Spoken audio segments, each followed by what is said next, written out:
Hey guys, thought I'd make a quick video. I'm not in Pretoria at the moment, but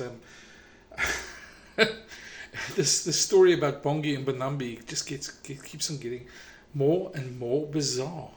I'm trying I'm trying to think of a way to explain it. So, yeah, um, for those who obviously haven't been living in another planet, there's been audio and it's all over the internet. I'm not going to put it here. You guys can go have a look for it if you haven't seen it yet. Audio of Tom Curry, the English flanker, asking the referee what he must do if the opposition hooker calls him a white and then the C word. Yeah, um, which is very strange. I mean, because anyone who's been on a rugby field knows the sledging goes on, knows that players insult each other, knows that you try and get under an opponent's skin.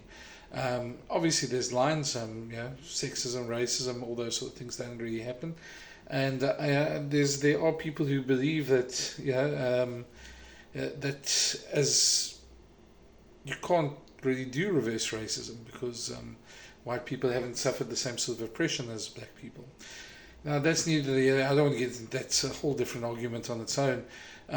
But by going out and so asking the ref and obviously leaking and in my mind leaking on purpose, um, this video, and then the videos sort of come out and there's a lot of South Africans have jumped to Bongi's defence.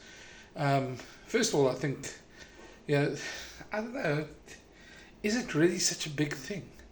I don't want to make light of a situation, but seriously, guys, I mean, I'm sort of wondering to myself, don't we have more important things to worry about?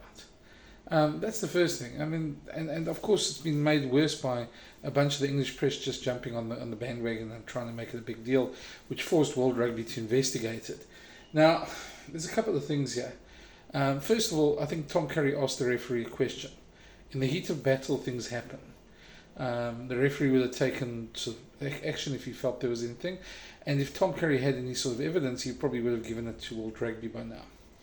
The allegation is an allegation, and depending on which side of the coin you're on, people have just sort of made up their own minds what's happening. If you're English, and there's some good friends of mine who've attacked me on social media and things like that, saying that this racist stuff must get punished. Now, first of all, there's an allegation. There's been no proof, and I think that's a big thing. In the cases like this, it's very hard to obviously prove things as well. Sorry, the arm's just getting tired. Yeah. But so there's no proof. There's an allegation.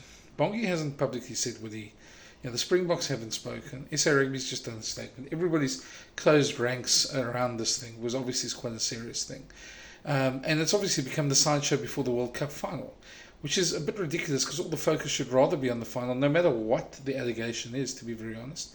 It feels, and it's hard not to feel it as a South African, that there's sort of almost an ulterior motive for these things.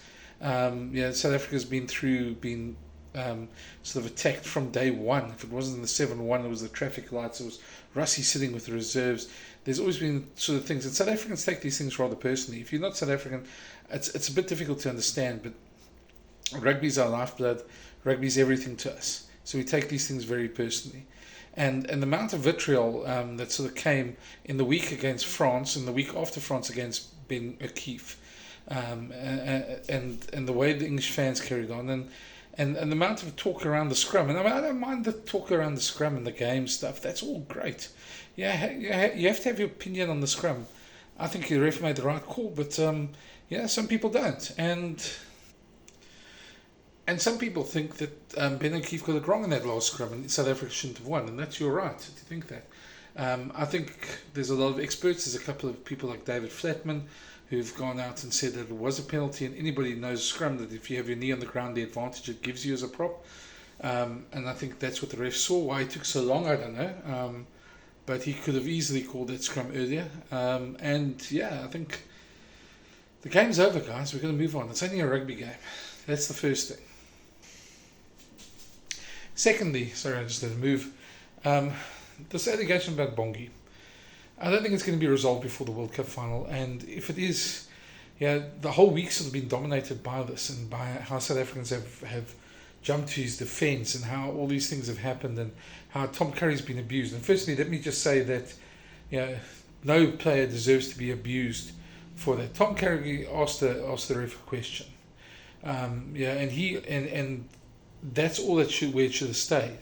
If there was action to be taken, the officials should have been taking them. So for anybody to go and abuse Tom Curry online, send him messages, bring his family into it, all that, and it's the same as Kobus Reinach when he got the death threats and they brought his kids into it. It's absolutely flippin' ridiculous. So I'm trying not to swear on this channel but yeah, it's ridiculous. And if you're one of those people that did that, go have a look at yourself long and hard in the mirror and then seek some help, because being an online troll is not the way to go.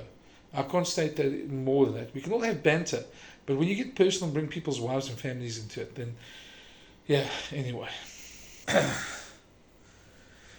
So now that's become almost a thing, and now I see some newspaper headlines in England saying that, you know, South African fans are making fun of it. Now, first of all, if you're not South African, you wouldn't know that there's often this sort of joke between, because it sounds very much like the C word. The word side means cunt, which obviously sounds like something else. But if you say in Afrikaans omkant, which is offside, there's a friend of mine, Hendrik Hanke, has got a book out now called Omkant. And the Boks do have a call where they talk about the sides that they're going to play to. Whether that's the thing, I don't know. I mean, listen, we're all going on hearsay here. We all don't actually know what happened. The only people who really know is the people that have statements and investigating this. But I can't help but feel that this might be a hell of a misunderstanding.